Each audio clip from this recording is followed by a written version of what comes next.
environment is now really proving to be an extraordinary terrain for investment, for innovation, for American ambition, but then also international cooperation as well. So just thank you so much to USA House for hosting us and for hosting Semaphore. With that, very excited to introduce Semaphore's editor-in-chief, Ben Smith, who is going to lead a conversation today with a couple of really, really extraordinary innovators, investors, Mike Morandi, the co-founder and general partner of Cortado Ventures, who is a serial entrepreneur across technology and biopharmaceuticals, Max Haut, an aerospace and internet entrepreneur and a founder of multiple companies, including Launcher, that is now a part of Vast, and Dylan Taylor, the chairman and CEO of Voyager Space, a commercial astronaut and also one of the world's most active private investors in space. Thank you for being here. Excited about the conversation, and I'm thrilled to introduce and welcome Ben Smith and our brilliant panel.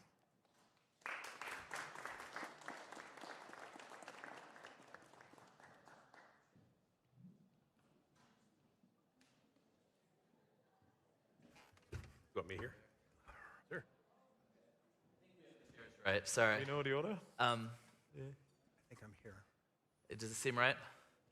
I believe We're going to get you to space as soon as we figure out where we're supposed to sit. But it's very nice to see you all, and thanks to USA House for hosting us.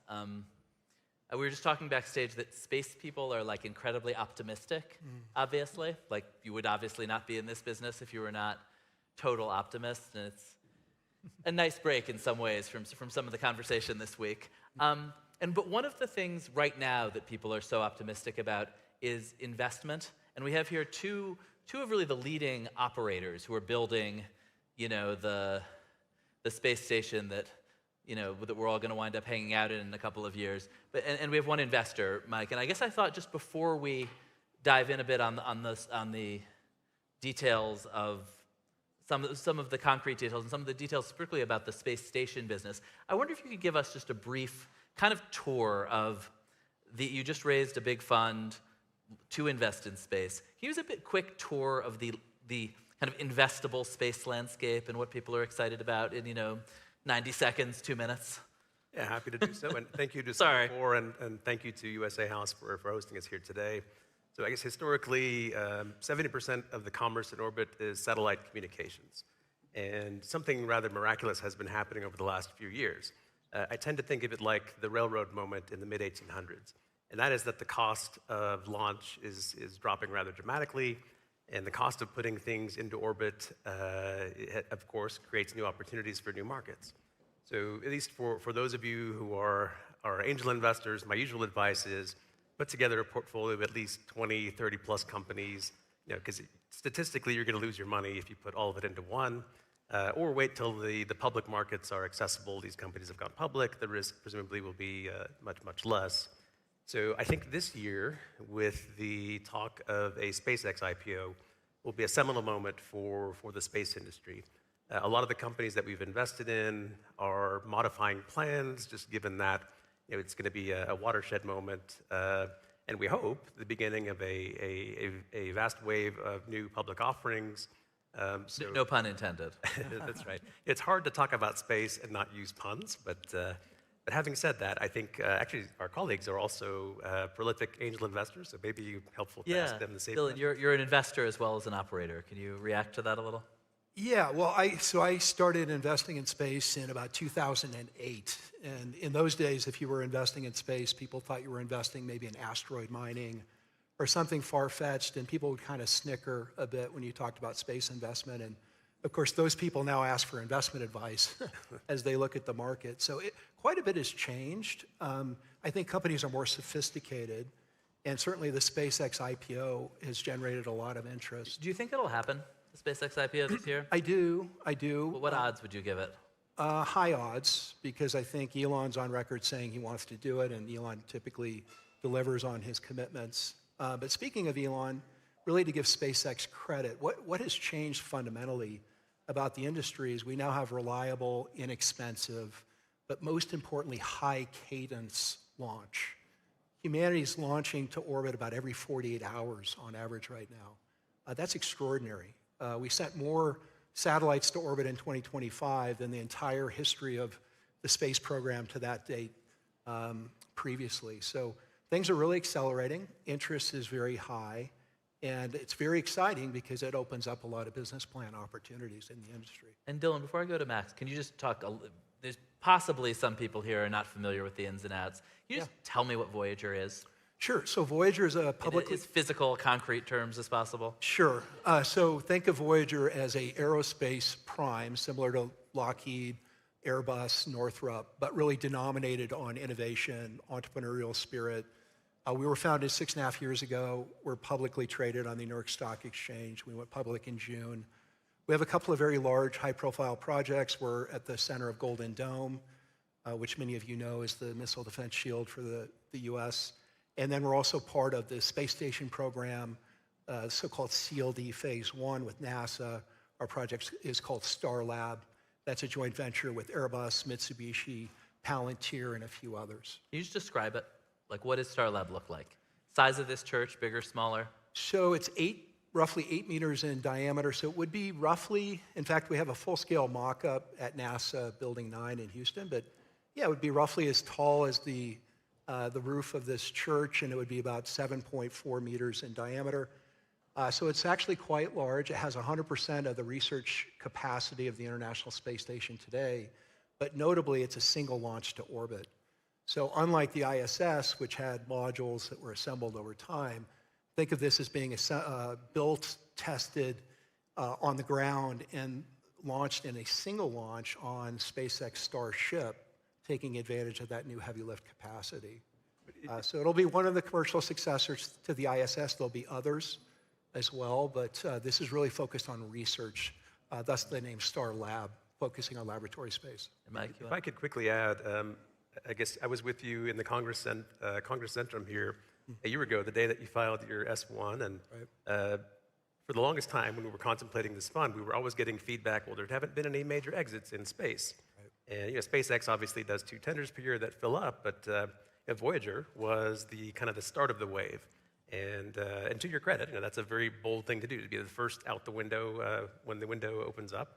So congrats. So, Thank you. Thanks, Mike. And Max, tell us about VAST.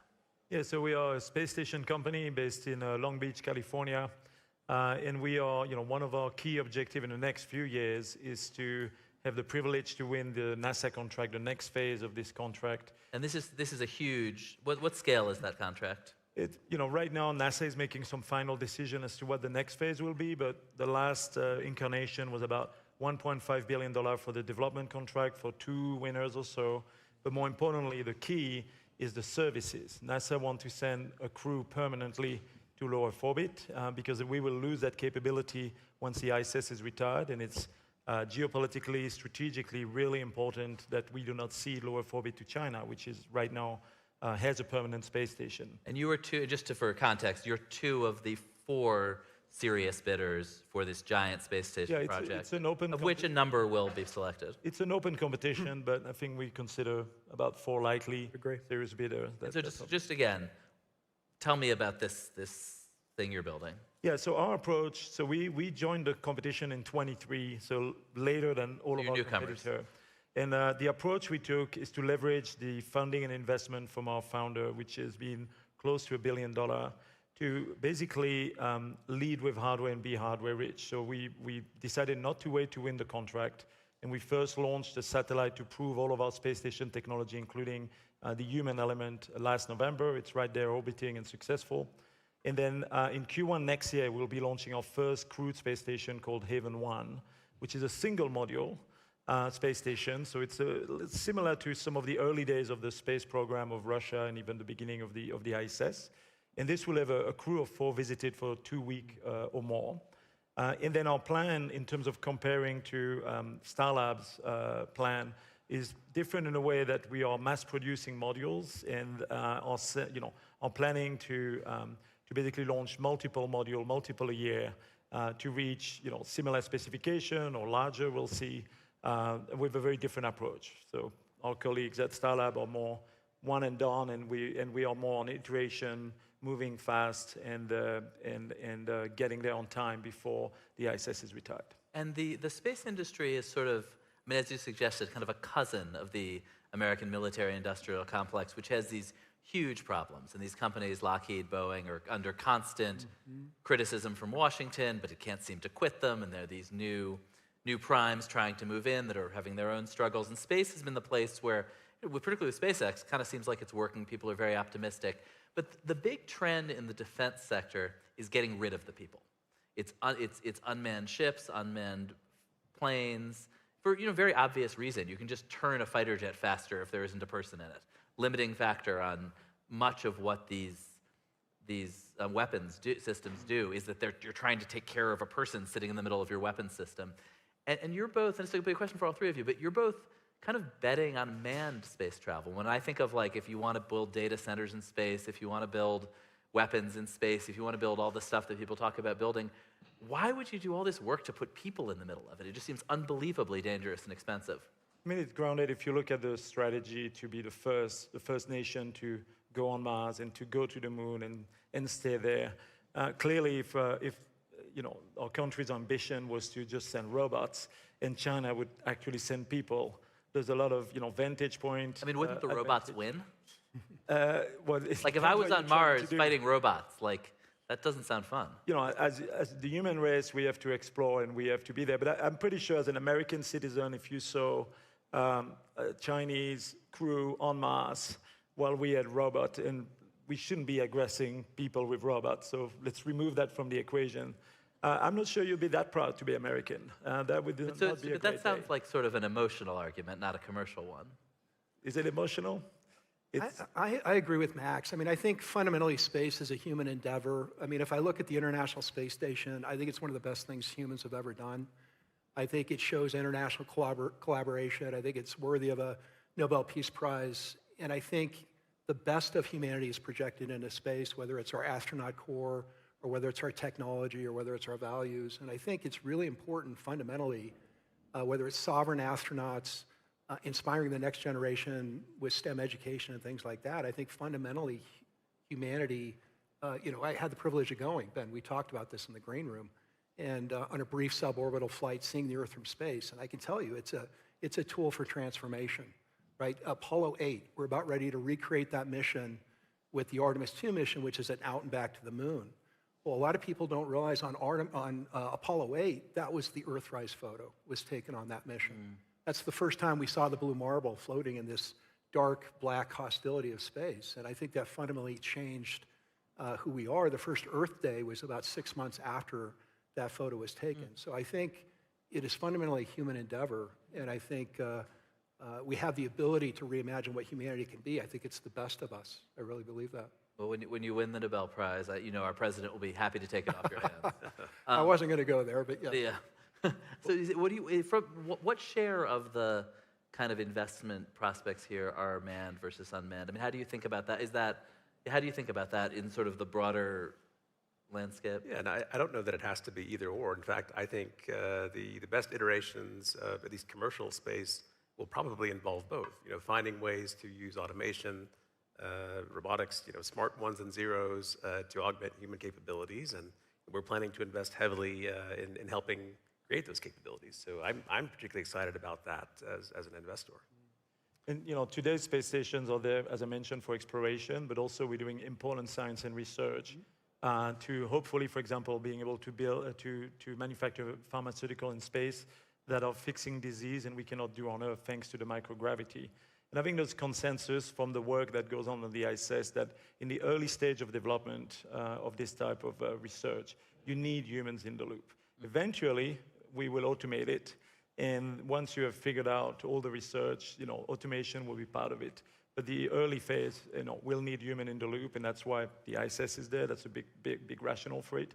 And that's why, both of our business are hoping to unlock the orbital economy with this new application, leveraging human instead of just sending experiments, which, are sort of more fixed from the ground up. Yeah. In terms of if you're sort of essentially pitching a space lab, what do you see as the most promising line of research? Oh, there's several. I mean, for example, we announced a patent last week on crystal growth. One of the things that people don't fully appreciate about microgravity is you can actually grow perfect crystals in space. you can return those seeds, if What you is, will. sorry, what does microgravity mean? So microgravity, when you're in perpetual free fall, so you're in orbit, a lot of people think, well, in space there's no People gravity. think no gravity, right? There's no gravity, but that's not the case. The microgravity stems from the fact that you're in perpetual free fall because you're in orbit. So when you turn gravity off, think of chemistry as a convective force, right? Molecules getting knocked together. When you reduce gravity, you essentially put everything in a slow motion machine. So you can grow perfect crystals, you can extrude perfect optical fiber, you can make perfect semiconductor wafers. But what's really interesting is you can take those, you can print organs, by the way, Ben, true story. Great. So if you need a new kidney, a new meniscus, you could do that because things aren't collapsing under the weight of gravity. So the reason more research isn't done on the ISS is it's supply constrained, right? Astronaut time, lab space, launch cadence, things like that. So in these commercial space stations, as Max is alluding to, there's a lot of commercial activity. This is a situation where supply is not addressing demand, it's actually creating demand. So we go to space to benefit life here on Earth, and there's a lot of research areas that are pretty exciting with microgravity. So here in USA House, we're going to have a big share of the U.S. government through here this week, I think. They mentioned that I think Bestend will be here, Lutnick will be here, Michael Kratsios, the science advisor, is going to be here. How do you think, I think there's been a lot of, I don't know if you'd say the Trump administration has done a reset on space policy, but I guess I'm curious how you would, and if you want to start, how you would assess this administration sort of invest, through NASA and outside NASA's sort of approach to space so far? Yeah, no, I don't want to We're 1 year in. It's a good question, very good question. I don't want to put words in my partner's mouth. So Jim Bridenstine is a partner of ours in the fund. He was the administrator from 2018 through 2021, and his signature accomplishment was the creation of the Artemis Accords, which was sort of the initial 8 countries. Essentially, was a roadmap for collaboration in space. And at least the new administration is actually leaning very heavily on the private sector and creating incentives, which I kind of think of this like the old DARPA grand challenges around driving through the desert autonomously without any human intervention. And it's just a fundamentally different model. Some of the basic science I think will be missed, in all fairness, but at the same time, we adapt to this new reality as investors and run with it. So,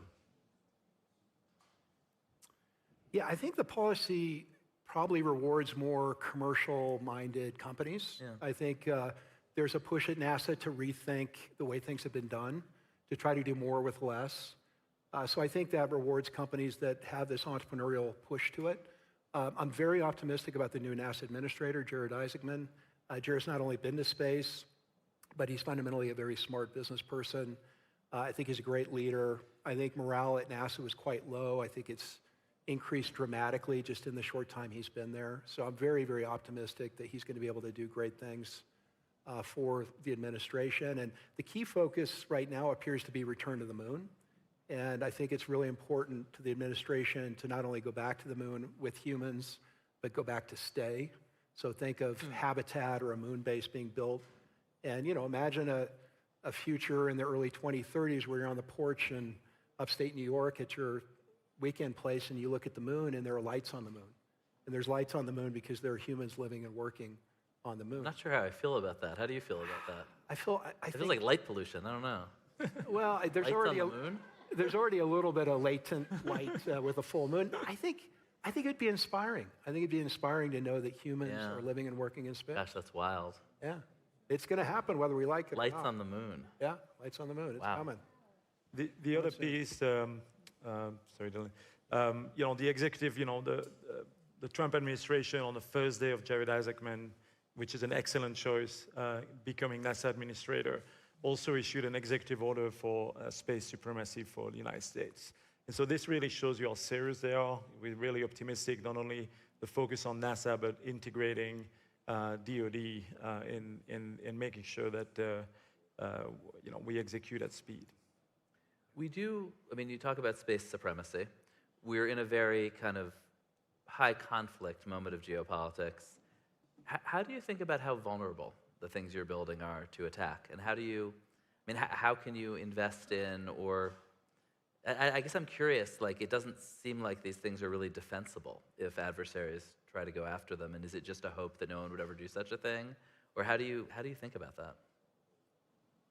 It's definitely a concern. The U.S. now has a Space Force, right? The Space Force is a bit of a militarization of space, but that was not done in a vacuum. It was done in response to... And the Chinese are also very focused. Yeah, and if you look at the Chinese space station, which is a new space station, it's been in orbit a couple of years, all the astronauts who have been on station there are active duty military within the Chinese military. So that's the posture that they have taken. So I am worried about it. I have said this a couple of times previously, Ben, but I'll share it with the audience here today, is I like this thought experiment because I do think space is this tool for transformation and a way for us to reimagine what humanity can be. And the thought experiment I like to use is what the future of humanity in space will be determined by the answer to a question.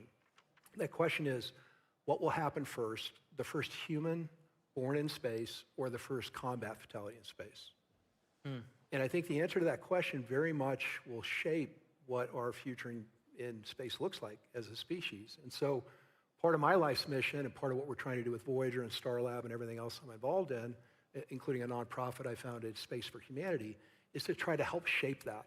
Because I think it's really fundamentally important that we work hard to make sure that it's the former, not the latter. And that is fundamentally a treaty that Trump and Xi and others have to sign, right? I mean, there's some... Or do you think these things can be made defensible? You know, so I was in Antarctica last week on a family vacation. Highly recommend it. Yep. Deep in the interior, and we that seems in character. In character, of course. We did make it to the South Pole. Time zones are arbitrary, by the way. But one of the things that you're struck by there is the Antarctic Treaty, which has survived for several decades now, is really a joint collaboration for research and presumably in the benefit of all of humanity. I think that's a good model as we think about space, as we think about the moon. It's a bit Pollyannish, I get it, Ben. I mean, there's risks for sure. Yeah. But again, I think if we don't help shape it and try to make that future and just say, well, it's going to happen to us, I just reject that. I think we can influence the future, and I think it's important to do that. Well, I think the competition aspect of that is probably a good thing. I know both of your companies have made phenomenal advances in improving astronaut life and conditions in space. You might have seen last week that the Chinese space station has a convection oven. They had a barbecue in space for the first time, and people see that here in Europe. Exactly, and I think that healthy competition can be a good thing, provided that it doesn't become conflict. Is there a comparable Chinese private sector? Are you looking at investments in Chinese companies? Well, we're not able to invest in China just because of our structure, but there's a very advanced dual-use set of capabilities in China. And when you look at, for instance, the U.S. auto industry, we're now in a situation where our response to the Chinese auto industry is to not allow them in our country because they have better, cheaper products. Is that... do you find is the Chinese space industry in a similar place? I think from our perspective, provided that we're able to set a game plan and think very long term, as the Chinese do very, very well. They're very good at building infrastructure, to their credit. So my hope is that Western nations will also collaborate similarly. And I mean, last night I was at the Cambridge University, Oxford University joint reception. And if Oxford and Cambridge can have the same party, then surely we can cooperate. Hear, hear. Davos really bringing people together. Oh, yeah. Do you have a view, I guess, on either of those questions, the sort of defensibility of these projects that you're investing in, and I mean, relatedly, obviously, the competition from China? I mean, space has been, assumed for many decades that, it was, you could leave your asset there, military asset, GPS asset, and you were just hoping that they would be fine. And so I think the big change now, obviously, is that it's a contested domain, and all sides are investing and make sure it's defensible. To answer your question, if you look at the Starlink constellation, where we now have, more than 9,000 satellites, it is defensible. If you can take any satellite out and you're not affecting the service, you could do the nuclear option, which is literally to detonate a nuke in space and destroy it for everyone. But I don't think anyone is going to do that. Yeah. So there's already... Is there a risk that it's just so much cheaper to destroy things than build them in that environment? Oh, it's much more expensive to destroy them than to build them at this point for Starlink.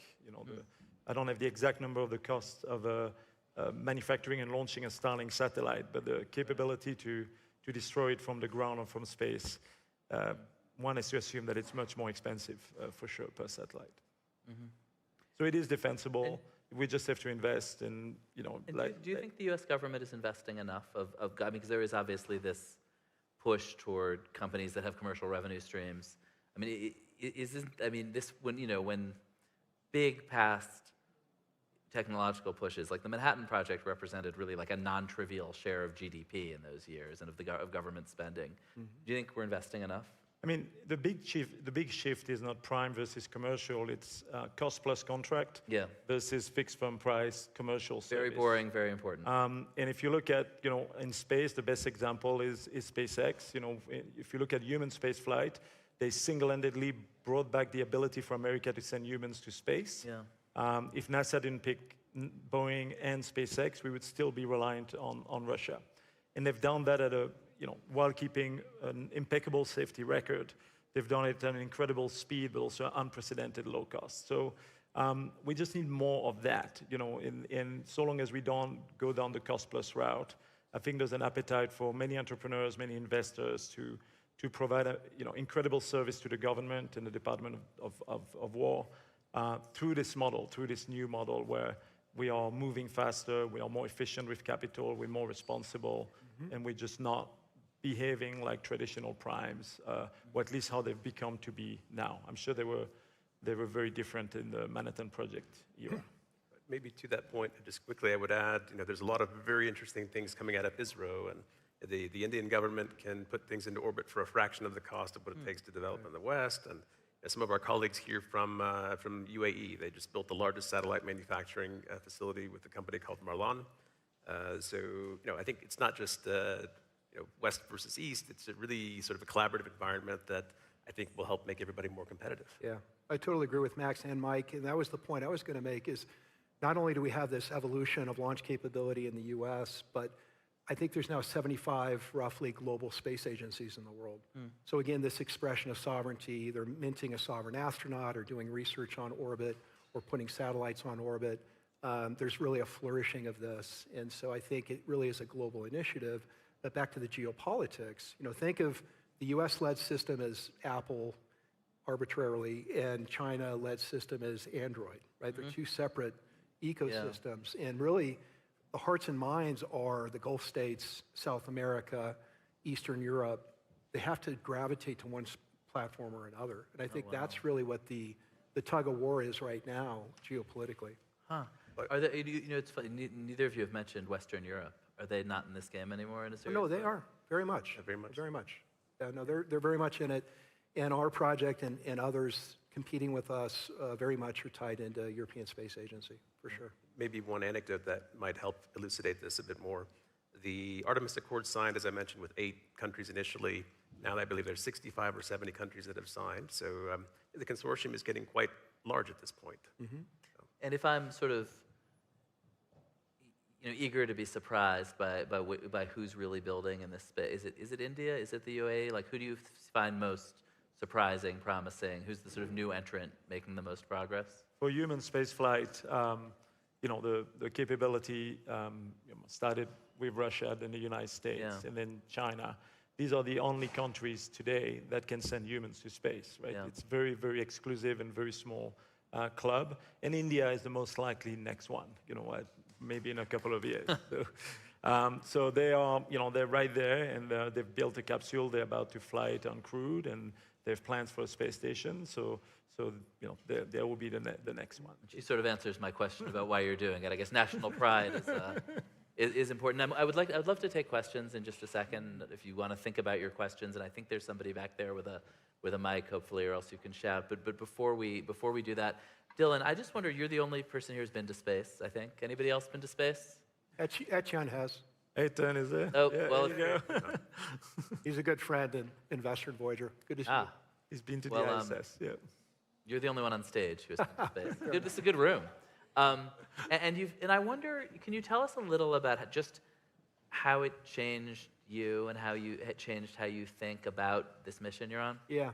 So I'll try to be brief because I know we want to get to Q&A. So, I mean, the way I like to tell it is imagine a new emotion. right? You're seeing the Earth from space. The emotion has three parts. The first part of the emotion is this deep sense of stewardship and love, because everything you've ever known, every person you've ever met, every experience you've ever had is right there in front of you. And it's almost like a toddler or a puppy where you have unconditional love, but you know if you walked in the other direction, they wouldn't make it on their own. So that's one part. Second part is this feeling of terror, because you see this whisper of the atmosphere, which if you didn't know the word atmosphere, you wouldn't even describe the Earth as having an atmosphere. Think of this as like the dew on a leaf in the morning or something.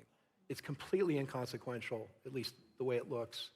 And you see this cold, hostile, dead, black space, and you see this miracle of blue marble. So you have this terror of saying, that's what's protecting us from oblivion?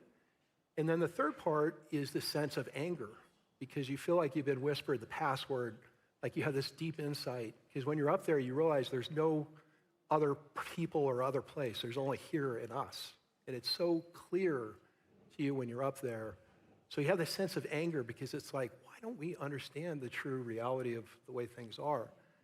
So imagine those three emotions, fuse them together, multiply it by 1 billion, and then bury it so deep inside of you that you can't unremember it or unfeel it for the rest of your life. And that's what it's like to be up there. I mean, truly. It's a transcendent, profound effect. It's called the overview effect. And whether you're Chinese or Russian or male or female or atheist or Christian or Muslim, it's universal that people have been, and Etchen can speak to his own experience, but it's universal that you're impacted by this. And so for me, I'm super energized each morning to build the infrastructure to get more people out there so they can experience this. And we as humanity can project the best of us out there. How many people have been to space? I think last count about 690, just short of 700, I think. You had 2 in this room. Does this match your experience? Not to call you out. Yeah. And I think, yeah, we have time for some questions. Is there a mic floating around? Our colleague here has a mic. Yeah, we'll start in the front row with the most enthusiastic person in the room. Yes, you are talking something that really sparks our interest in today's world, in 2026. Oh, and just to say, if you could, the questions should be in the form of a question. Not to. Purnima Voria, former advisor to United States Secretary of Commerce. Thank you very much. You're a star. I just am so excited because you mentioned India, and there is a company in Chicago that is taking the people to the space. You may not have been aware of it. I represented them.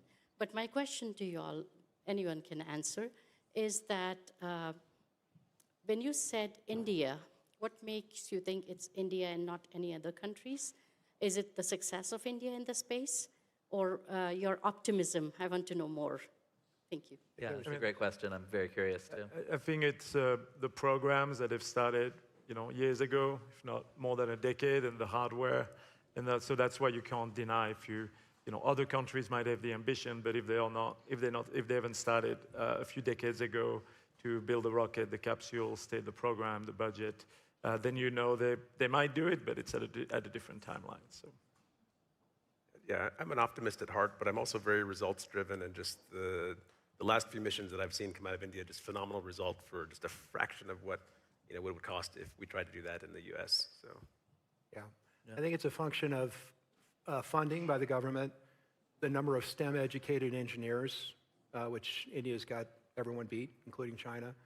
And then I think also just legacy, as Max said, you have to kind of crawl before you can walk and then run. And India's got all those ingredients. I would also put Japan. Japan is a very advanced space program as well. If they turn their mind towards human space flight, they could definitely crack that, in my view. I think the next question is over here. Is that right? Yeah, I have a question for Max and also for Mike. I heard about building healthcare or pharmaceutical industry, for instance, on space. Do you have a vision for that exactly? And the other question would be about investment, and if we have such solution, what they look like in the future, and what kind of investment it will be. Yeah. What was the first question? The pharmaceutical. You mentioned building healthcare or manufacturing, for instance. Yeah, what are the manufacturing? exciting prospects for the pharmaceutical industry in space. I mean, firstly, if you look at today, the market for space station, it's primarily driven by governments, not just the NASA in the US, but international governments. And one of the exciting part of it is that many more governments are getting involved in human spaceflight. You know, it used to be so expensive that you could bankrupt the Soviet Union, right, to get involved in human spaceflight. Even in the early days of the International Space Station, to join that charter would have been very expensive for many countries that couldn't do it. And now, thanks to commercial space, more countries can decide to start to train astronauts and do important research and mission to space. So that's the market now. There's a little bit of private, but we're not yet in the era of space tourism.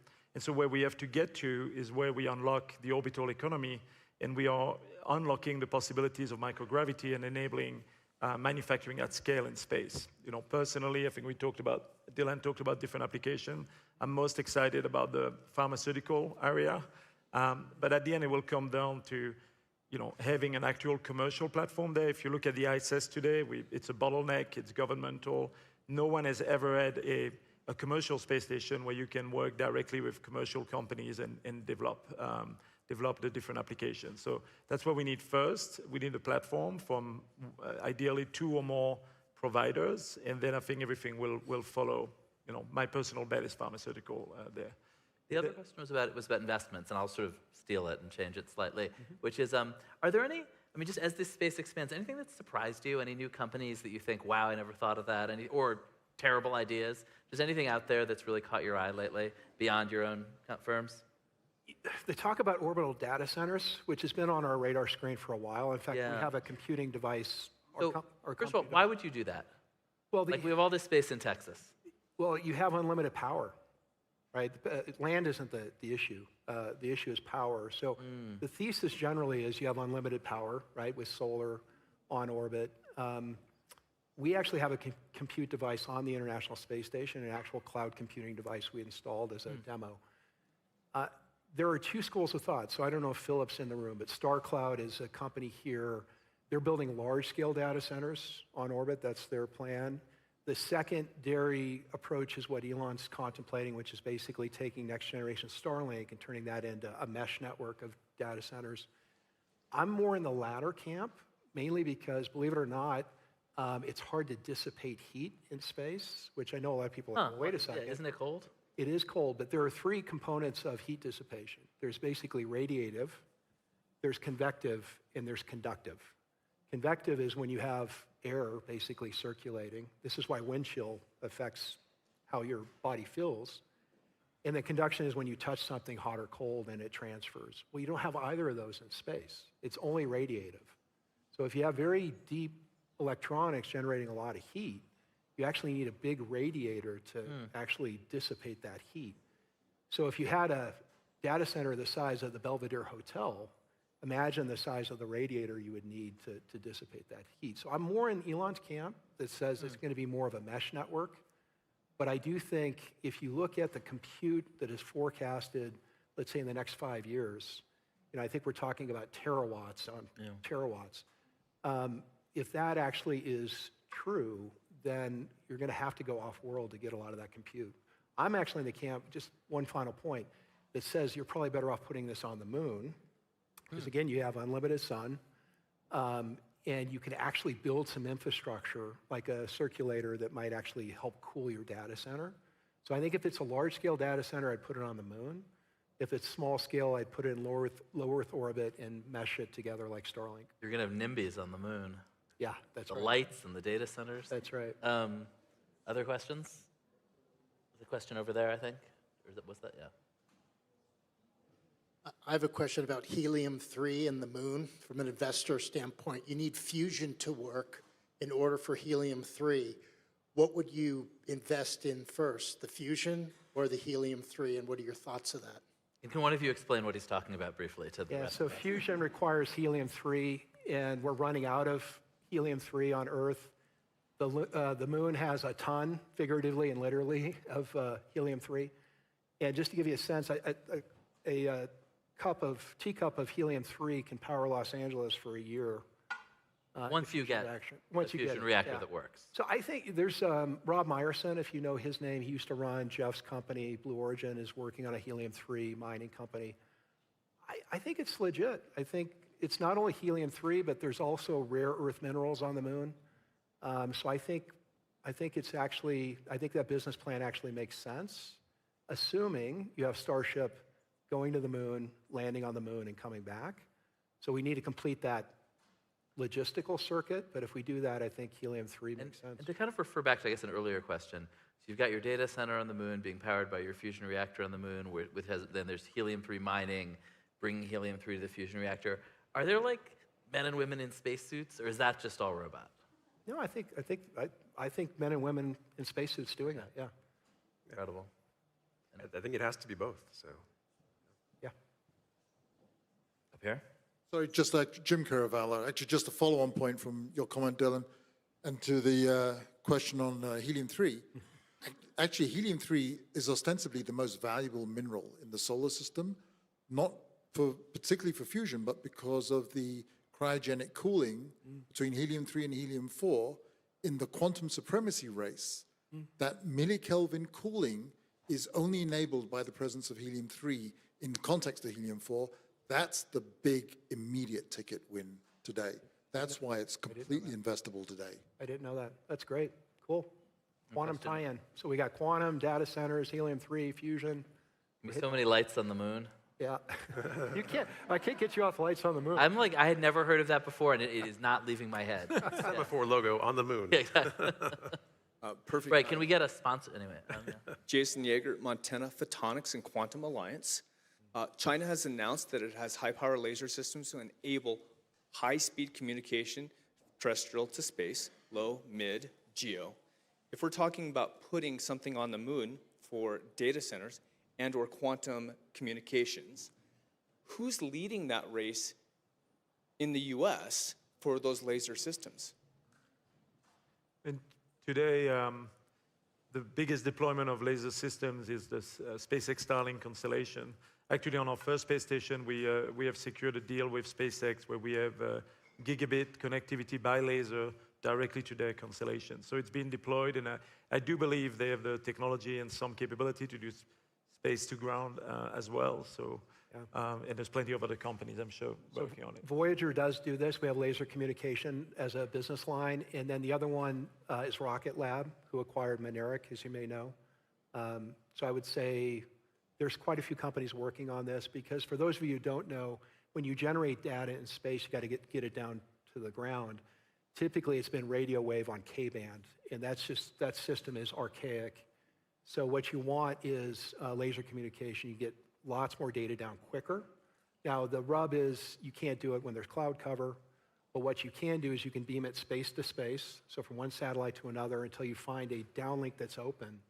And the second you have the downlink that's open, you get all your data down. How much, when you talked about the US and China representing sort of parallel platforms for space programs, how much of the secondary of mining or energy production or data centers or trade, how much of that are we going to see collaboration versus totally separate worlds? There's really not that much collaboration happening. It's really off limits for investors and companies to work with China and Russia. So right now, I'd say very little collaboration. But if there are different power plants on the moon, they'll be running on separate grids and separate spheres, basically? I mean, even commercially, we cannot work together. So, we obviously do trade with China, but if you look at space, it has been separated for quite a while. American companies cannot launch satellite using Chinese capability, for example. So, yeah. Have time for another question or two. 5 more minutes. Yep, over there. I'm sorry, if you're in back, I can't see you that clearly, so really wave your hand. I see you now. Hi, thank you very much. About beaming, how feasible is also the beaming of energy from space? We've seen a lot of companies that are in that exact sector, and I don't know that there's been at least a formal demonstration, at least the companies we're looking at, but it seems like the physics makes sense. It's something that we're following very closely. There's a question back there. Sorry. 2 questions next to each other. You can work out between you who talks first. Hi. How do you see the role of Europe and Germany in that whole space market, or any? Germany is extremely relevant, as is Europe. Germany plays two different ways. DLR, their space agency, but then also via the European Space Agency. As was said earlier by Ben, there's a big push on national defense spending in Europe as well. A lot of national defense spending increase are really space-based assets. So you see companies like Airbus being a big beneficiary of that. We're partners with Airbus, as I mentioned, on our space station. So I think the funding is now there. I think Europe understands that space is the ultimate high ground. And not only do they want to have more sovereign astronauts for different countries within Europe, but I think they want to commit to spending more on space-based assets. But if I look at Europe, really Germany technologically, I think is the leader on a lot of these programs. And the funding has really been increased, but it's mainly on the, as I mentioned, the national defense side as opposed to the space, pure play space side right now. I'm shocked by how many companies are dependent on the Mittelstand, like some mid-sized company in Germany that makes this one very precise part. And so I think it's very, very relevant. Yeah. And right next to you? Oh, same question. A lot of Europeans here. I think we have probably time for one more question. Over there, yeah. Or was there another one over here? Yes, I'm just echo some of your development because I'm from the largest solar company, LONGi. Actually, one of your key player is using our silicon-based solar panel for one of the generation. I think some gentlemen ask where the energy source come from, how you make it happen. I just let you know we are working with several of your portfolio companies you just mentioned to develop some more sophisticated, the hybrid solar panel to go to space to make sure the degradation of the solar panel is matched your lifetime of with the Starlinks, with the satellite. So we'll work very closely in terms of how to solve the energy source or energy generation for the future space applications. Thank you. And where is your company based? Company is based in China, but we also have a factory in the U.S. So do you not buy, these guys all say there's no collaboration. Sounds like no, that's not really true? It's not a collaboration on the application side, but in terms of energy, we own 27% of the market share of solar photovoltaic. So 27% of the solar generation came from our components. But it's not directly, but in terms of supply chain and everything else, we are cooperating. We also have largest factory in Columbus, Ohio. But yeah. Interesting. And do you think kind of long term that these systems will stay totally separate? Yeah. Or So right now, I say our product went to space with Starlinks, but right now the degradation is like 3 to 5 years. It's matched exactly what the Starlinks, the usage. But for the future investment, of course, we cannot count on 5 years of your lifetime, but you need more nomadic or intense power generation to match the lifetime of the final product. So you can attach to, that's why I said a hybrid of solar generation. That's probably the only way you can do in this space, silicon-based. Interesting. For context, all solar panels in the past used to be these multi-junction cell, very expensive, pristine, and then Starlink, SpaceX, wanting to have the lowest cost possible, brought silicon-based cell, the same one that are on your roof, and deploy that. And one of the, thing that they're not so good at, they're less efficient, so you need bigger solar array, and also degrade quicker. But the Starlink satellite are there for only a few years, and that's less of a concern. So if you look by the numbers today, because Starlink is about, 80% of all satellites active today, and they have so much power. I wouldn't be surprised, somebody needs to do the math if 95% of all solar generated power in space is now using these low-cost silicon-based. Right.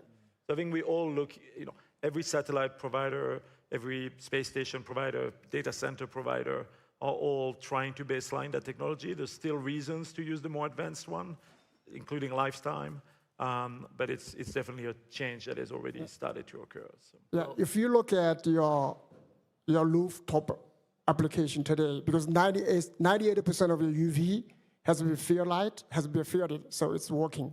But if you put your solar into the space, you have 100% of UV, the exposure. You need to figure out a methodology how your degradation of your solar panel can beat the UV exposure. That's the challenge for the solar panel for long-term the application in the space. Well, thank you so much. And it's good to get I think it's great to get a Chinese perspective, which you don't always get, honestly, in these contexts. We're out of time. This was just totally fascinating and inspiring. And thank you all for joining us. And thank you for joining us. Thank you. Thank you.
hear me okay?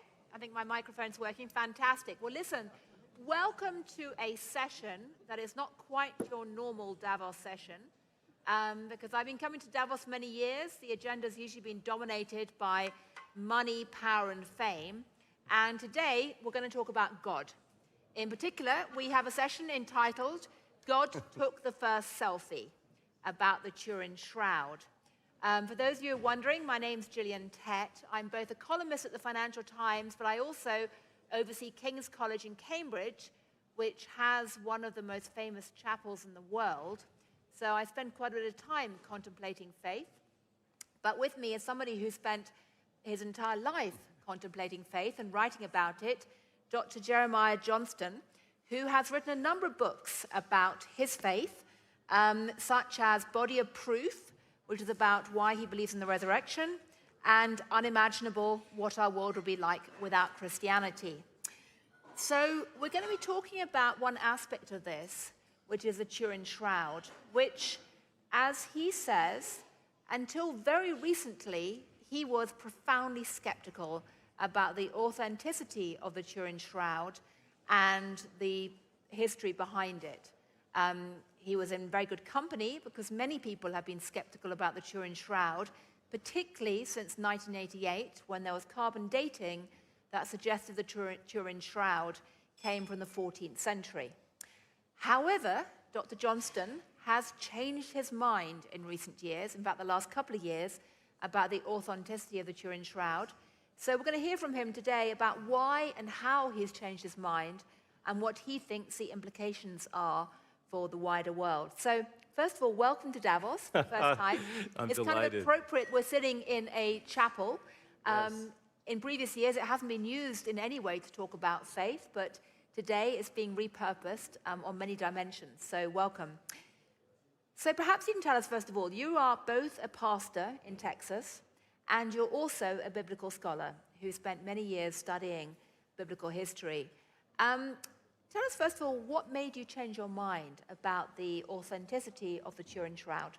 Julian, it's so great to be with you, and I wish you all well. It's a great joy to have a session here at USA House dedicated to what I believe is the event horizon of really Western civilization and free enterprise. That event horizon would be the physical bodily resurrection of Jesus Christ that we can date to the 5th of April, AD 33, based on evidence. And so I believe in an evidence-based faith, an evidence-based Christianity, and I did not believe in the shroud.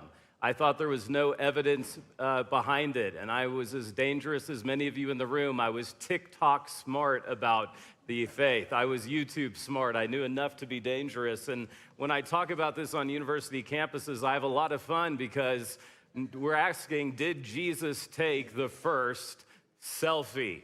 And I believe that God did take the first selfie because the greatest scientific minds in the world, I'm not talking about theologians, Jillian. I'm not talking about pastors or people that want it to be true, people that have a dog in the theological hunt. The greatest scientific minds and physicists have staked their academic and scientific reputation. 102 academic disciplines have studied the Turin Shroud, and science has proven, and it's the only time I'll use that word in our interview, science has proven, and we have a replica from the late Barry Schwartz, who is the only documenting photographer who was invited by the Pope in 1978 to take a picture of the actual burial cloud. You're looking at the shroud. This is as close as any of us will ever get to the Shroud of Turin. It's currently in a reliquary just south of us in Turin, Italy. 102 academic disciplines have studied it. And Jillian, to answer your excellent question, what took me from a shroud skeptic to now believing, because I'm not irrational, that it is the burial cloth of Jesus, and it is a picture of the moment of the resurrection, is because I'm not irrational based on the evidence. In fact, our team did something fascinating. We took the data of the shroud, which is behind you. This would be the face. The shroud's 14 feet long by 3 feet, 7 inches wide. And we took only data, Jillian, from the shroud. We put it in Mid-Journey AI along with the Christ Pantocrator icon, which you can see down in St. Catherine's Monastery, and this is the image that we built. This is likely what Jesus of Nazareth, this is a great approximation of what Jesus of Nazareth. So when I speak about Jesus, the evidence is so great, and Jillian, I have some evidential surprises for you, because I say I believe in an evidence-based faith.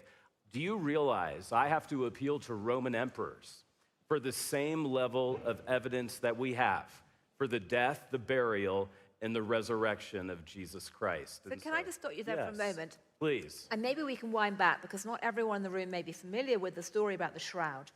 So the shroud is believed to be the shroud, the cloth that wrapped Jesus in when he died. Yes. And the picture we're seeing behind us, the imprint, has long been something of a mystery.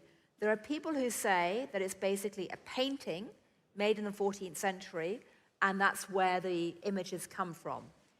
You argue that, in fact, that's not possible, that the shroud has the image because there was a huge, powerful flash of light. Is that correct? I don't argue it. Paulo de Lazzaro and other physicists, I want to give the credit where credit's due. Enea Laboratories, just outside of Rome, a physicist by the name of Paulo de Lazzaro, in his lab, estimates, documents in peer-reviewed journals that a nuclear event, because what you're seeing, Jillian, the image, this would be the front. Let me make this very clear, because when I first saw this, it looked like a dirty bed sheet to me. It's like, I can't even see it. What am I looking at?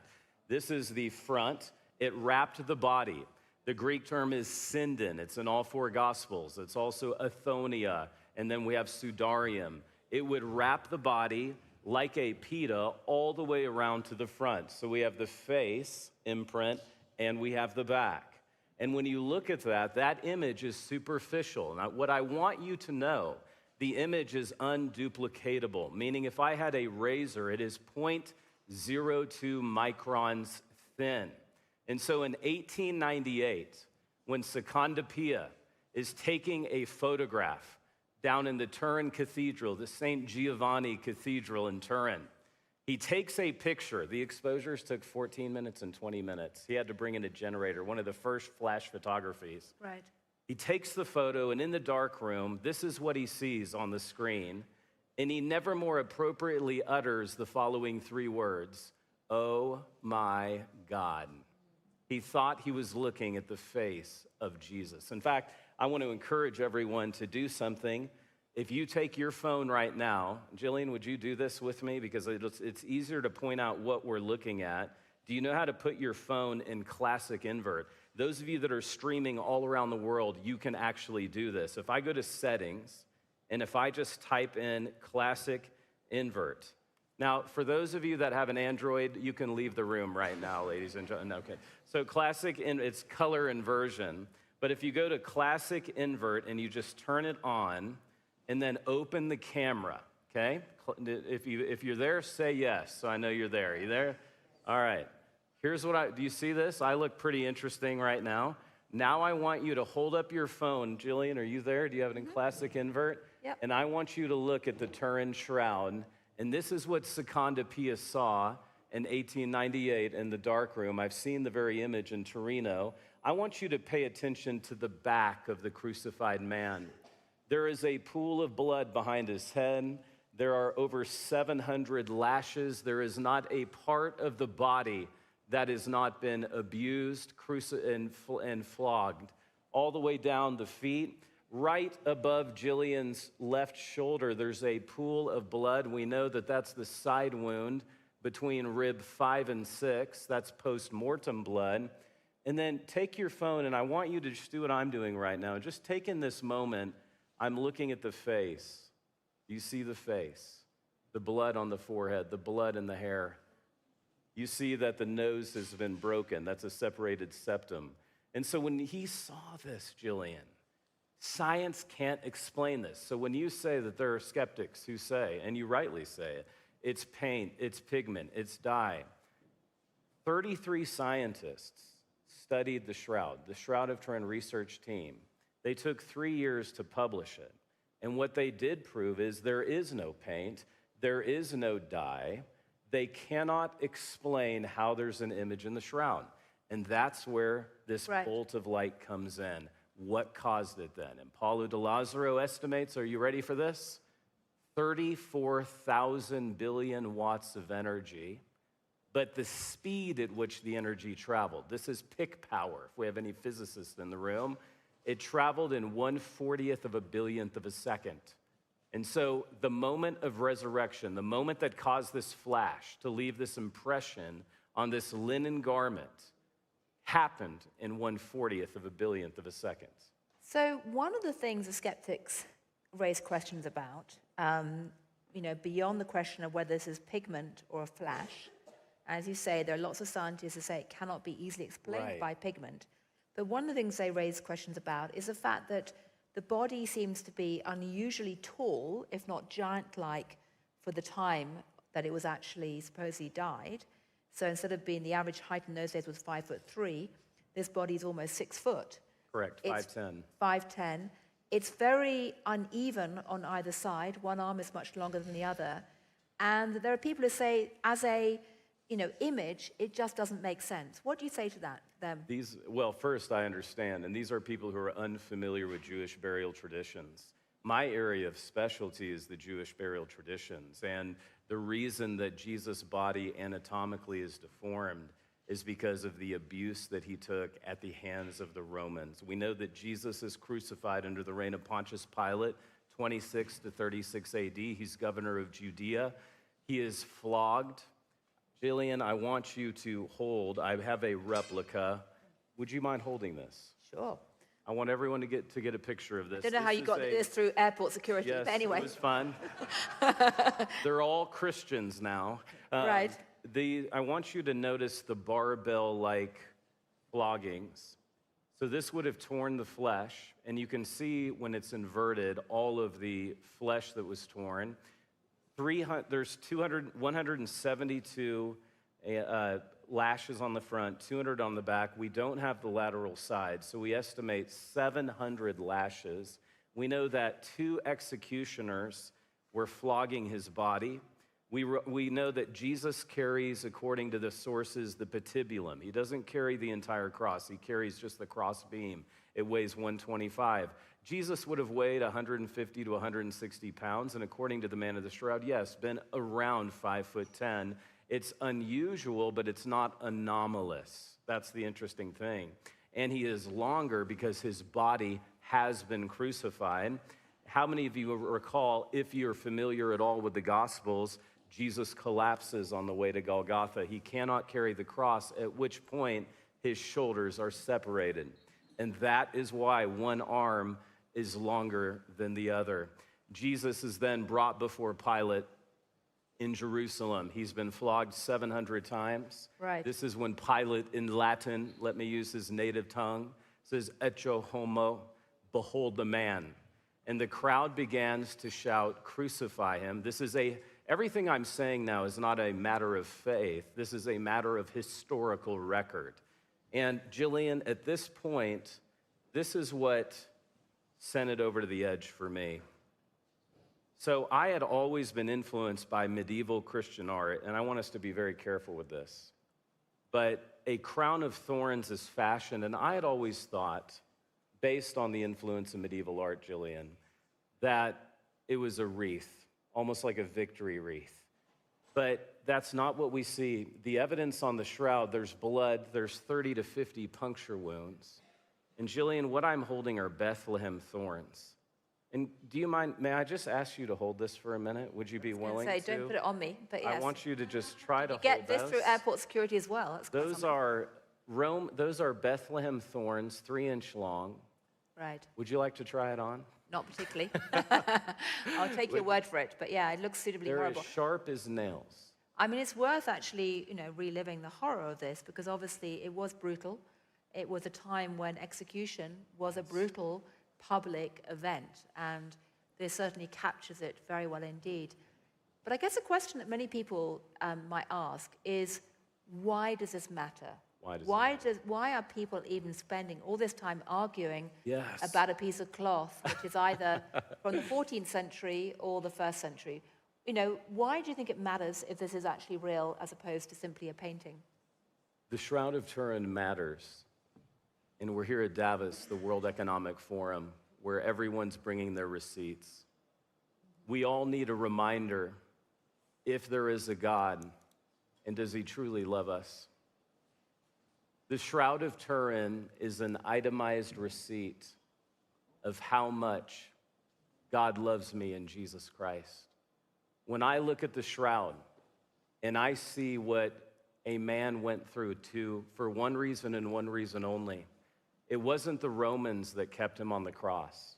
It was his love for humanity that kept him on the cross. And that is why this message is needed. So when we have these terms at Davos of forgiveness of debts, loving our enemies, praying for those that persecute us, shalom, a word used 600 times in the scriptures, it took a body.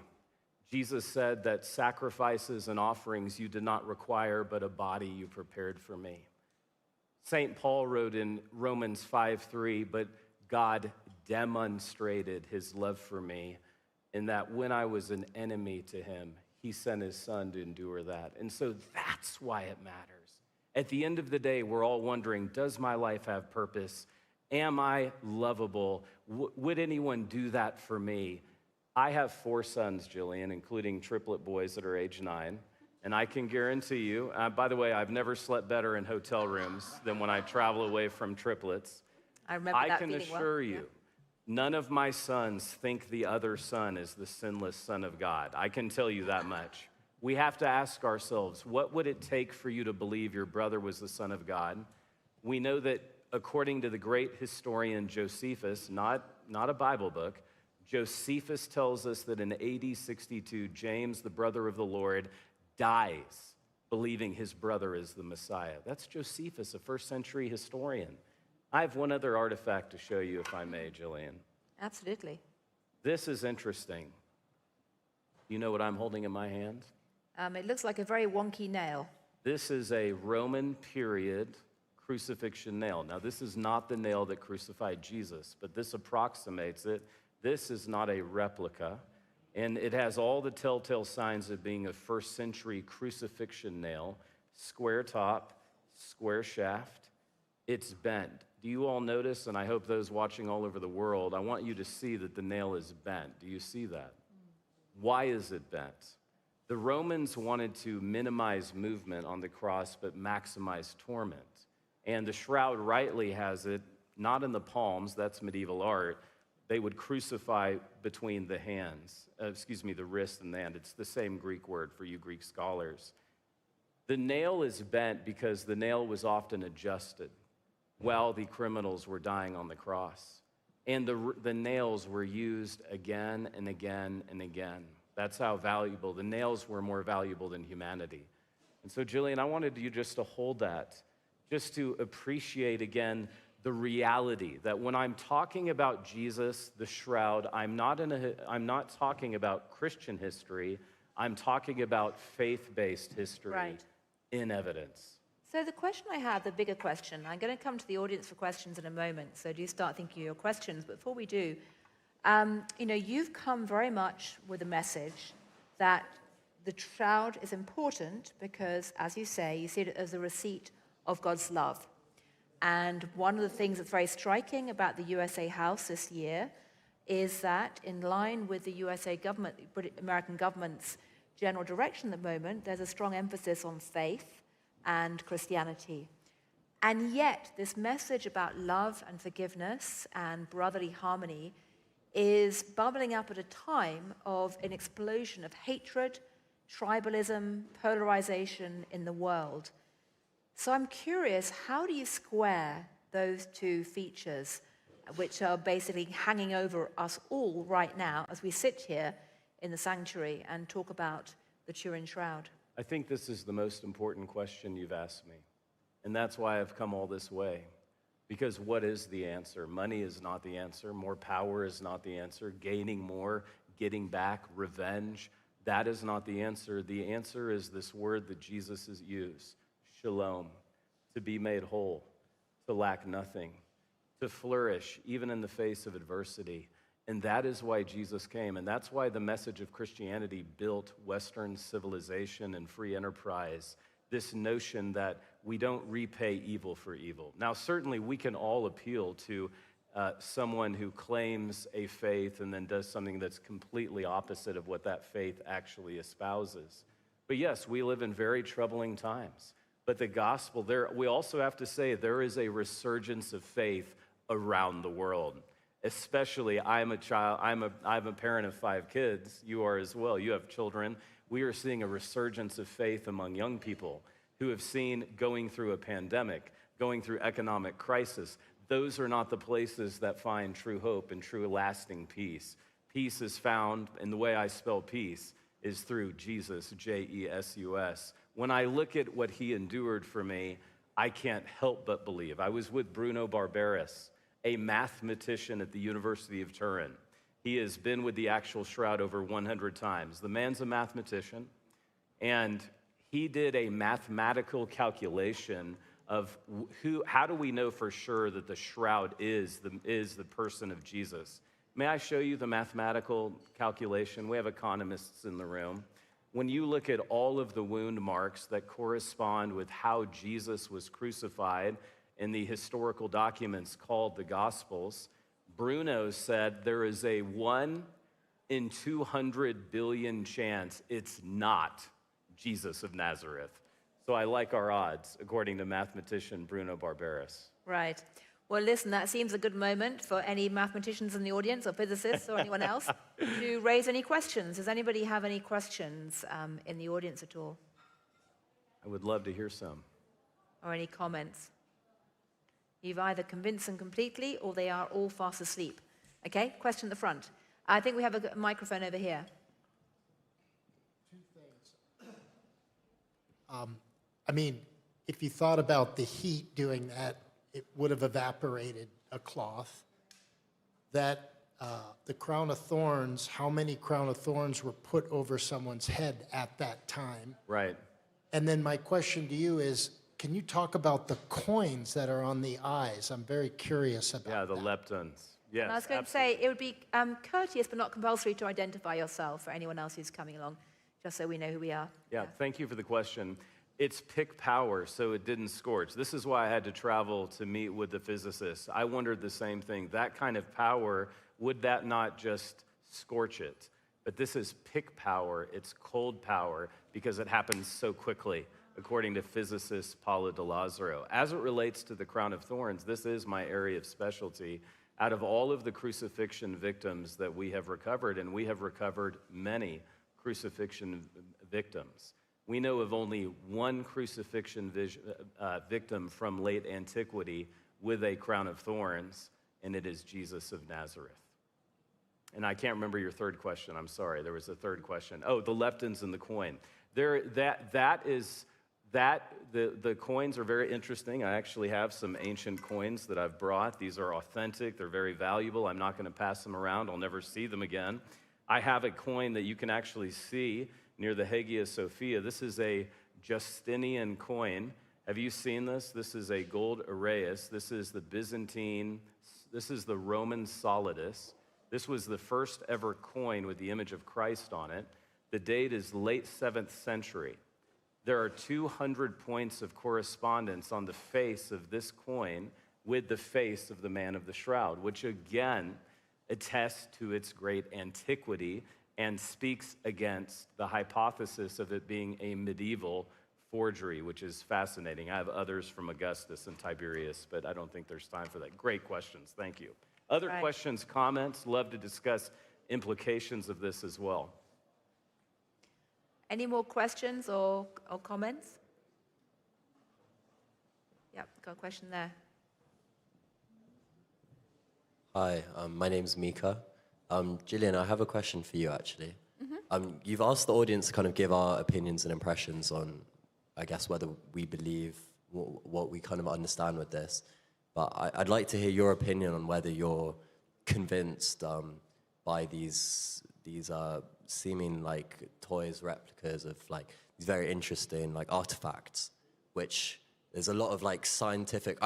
For me personally, I'm very interested in like this mix between science and the church. Same. And I think that's something which can be discussed at length separately. But Gillian, I'd like, from your academic background, I'd like to hear some thoughts from yourself on how convincing the science is in the religious aspect. Oh, wow. Okay, so I'm trained as a cultural anthropologist. So I'm trained to try and think myself into the minds of different people and different groups with humility and an open mind. So I will say up front that I've never thought much about the Turin Shroud before. You know, like many people, I was raised on the Bible stories and, you know, tended to regard some of them quite skeptically. So, you know, I took part in this panel because I'm always curious to understand what's driving people, and I'm curious to learn more. And certainly I've learned a lot more about this. Not least, this is a very powerful reminder of the horrors of crucifixion. And we all tend to go into chapels or churches and see, you know, pictures up on the wall, and we tend to get very anesthetized to the horror and the pain and suffering that was behind the story. So, you know, I'm curious to learn more. May I add one thing to your comment, the fusion of science and faith? There's something we haven't had a moment to discuss. What caused 33 scientists to go study the Shroud? 2 physicists, Eric Jumper and John Jackson, from the Air Force Academy. Notice, I'm not up here quoting theologians or pastors that want this to be true. They have something called a UV8 analyzer. This was used to study topography from the atomic bomb. They took an image of the Shroud and they put it through the UV8 image analyzer, and what they noticed was, unlike any other photograph, the best way they could explain it, there is 3D holographic information encoded in the image of the Shroud. If you took a picture of your children or your partner and you put it through the UV8 image, it's gonna look muddled. But when you put a picture of the Turin Shroud through the UV8 image analyzer, there is a light density topography to it that science still today cannot explain. That is what kicked off the scientific exploration. And so for the benefit of our audience, and again, I was so skeptical about it, I put together a list of all of the different scholarly community. When I say 102 areas of scholarship have staked their academic reputation on the Shroud and published in peer-reviewed journals, these are the areas of expertise, these 2 slides. One quick note about the carbon dating that Gillian wisely brought up. The British Museum suppressed the raw data from the 1988 carbon study for 27 years. My friend, Tristan Casablanca, a French attorney, did the equivalent of a Freedom of Information Act. I don't know what you call that here, but a Freedom of Information Act. He got access to the raw data. And in 2019, in the Oxford published Journal of Archaeometry, it was published that the top left corner, which was tested, which was the area the scientists told them not to test, the sample they used is not homogeneous with the Shroud itself. I'm not quoting, that's the actual peer-reviewed article. So I want to encourage you with this. If you're skeptical about the Shroud, that's fine. Don't let that be the reason you're skeptical, because you're not up to date on the latest science as it relates to the carbon dating. I would say, by the way, the other thing I'd add is I'm very interested in epistemology and how that shifts over time.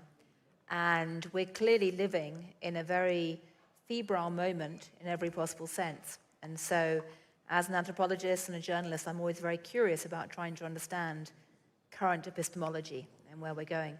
Particularly in terms of what's happening in America at the moment. Yes. So it's quite a striking moment in terms of epistemology shifts. Any more questions or over there? We have one over on this side. Say something about the pollen. Yes, thank you. Do you want to say the question to the camera so everyone can hear it? Please, Jeremiah, say something about the pollen on the Shroud and perhaps about the blood type. Yes, we are going. About the Poland? No. Pollen. Pollen in the Shroud, right. Again, if you were a medieval hoax, you would not, if you were a hoaxer, you would not know the following. there are 58 pollen spores on the shroud. Do you know what I mean by pollen? Anyone have allergies in here?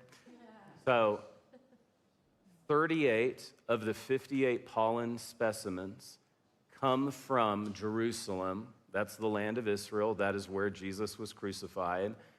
Many of those 38 only bloom at Passover time, April. When was Jesus crucified? It's the most established fact of the ancient world, April 3rd, AD 33. The blood has been studied. I'm quoting Adler and Heller. This is not animal blood, and there's blood all over the shroud. I believe I have a high-res, I think, image of the actual blood. I'm going quickly, but the blood has been sampled. The blood is type AB blood. Type AB blood is Semitic blood. Our Jewish friends, our Semitic friends have type AB blood. Some of you in here might have type AB blood. It's the rarest blood form in the world. And you might say, well, why is it still red? That has to be a forgery. Guess what? When the body endures trauma, a liver enzyme is released in the bilirubin that causes the blood to stay red. So again, if you're a medieval hoaxer, when you start to add up the amount of things you would have to believe, you need a lot more faith to think that this artifact. And so what I would just encourage our audience here at Davos, you might not know how the airplane works to get over here to fly to this event, but you got on it nonetheless. How much more information do you need to believe that Jesus died and rose again? I want to ask you that. When I say that I believe in the resurrection of Jesus because I'm not irrational, and by the way, I have a whole book, Body of Proof, based on my PhD research in Oxford. I never mentioned the shroud. I didn't believe it then. That's this one here, by the way. So the shroud is not our only evidence, believe you me.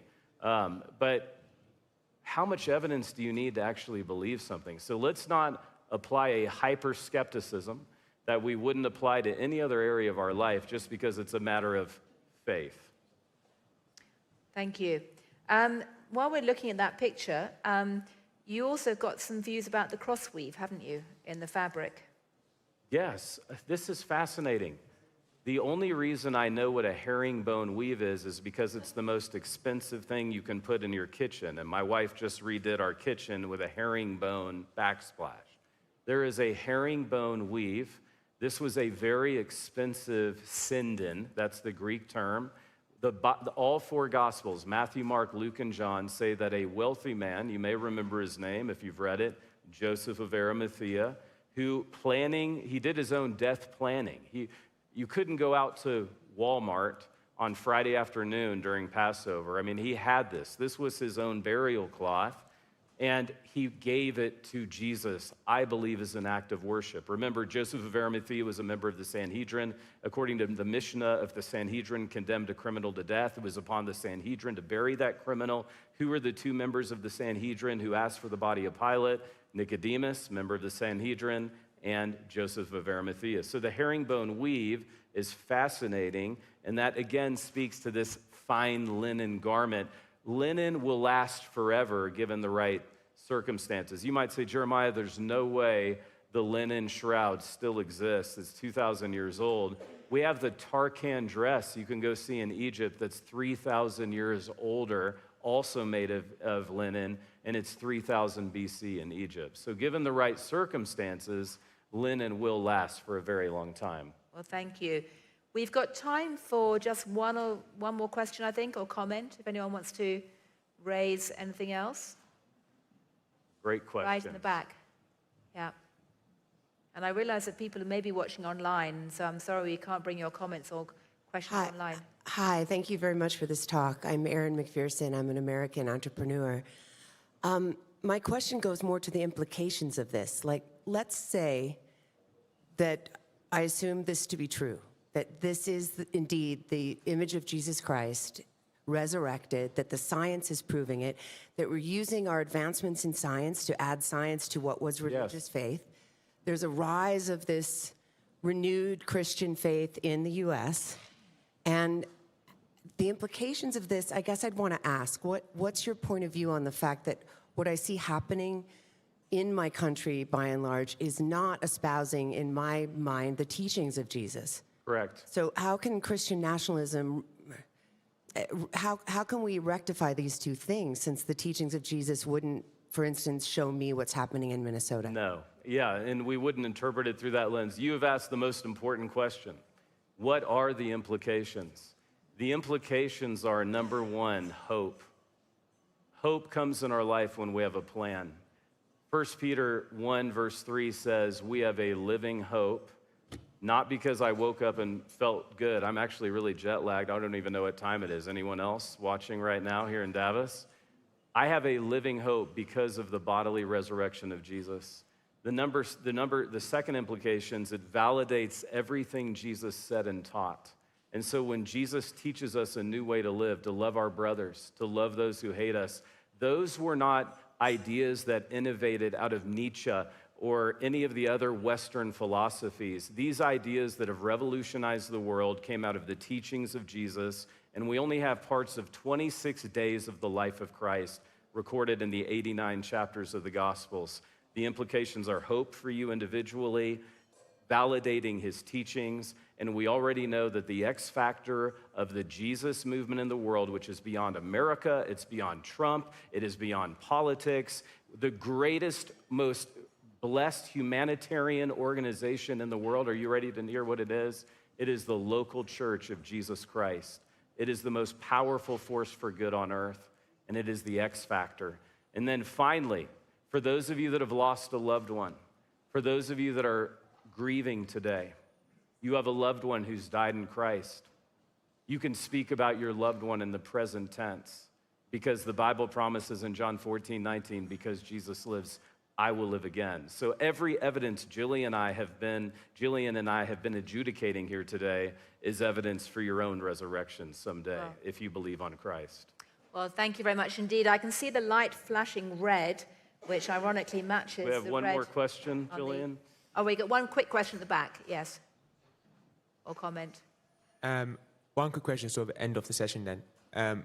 You see one of the most powerful bodies being the Church of Jesus Christ. That is something that is global at the end of the day. But so can you speak a bit on the fragmentation of the church that currently exists? I mean, there's a growing Christian movement right now. I mean, the largest population of Christian people are in the 18 to 25 age category. But at the same time, the Christian movement is separated in so many distinct parts.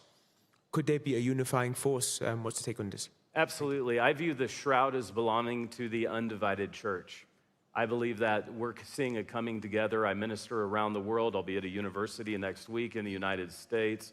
The next generation doesn't care about the denominational distinctions. We care about coalescing around what C.S. Lewis called mere Christianity, the major core doctrines, the fundamentals of the faith, if you will, the cardinal doctrines of the faith. And I think that's the way forward. Well, at a time of polarization and hatred and anger and despair, that's a very positive message to think about hope and unity and coming together. So, as I said, it's not a usual Davos session, but this year there are a number of faith-based sessions which do indeed reflect the changing times. For those of you who want to know more about Dr. Johnston's work, he has another book coming out, Jesus Discoveries, is that right? Yes, ma'am. I have an image of it. In a couple of months. I say, unlike most people who come to Davos, he didn't actually turn up and originally start waving it to everyone aggressively. I forgot because that's what normally happens. But anyway, if you want to know more about his journey and his arguments, you can find that in the book. But otherwise, just remains for me to say a very big thank you to you for coming all this way to educate us about this. And thank you all for coming along and being curious and listening. So thank you. And I want to thank you, Jillian, and I want to thank USA House for having me. Thank you.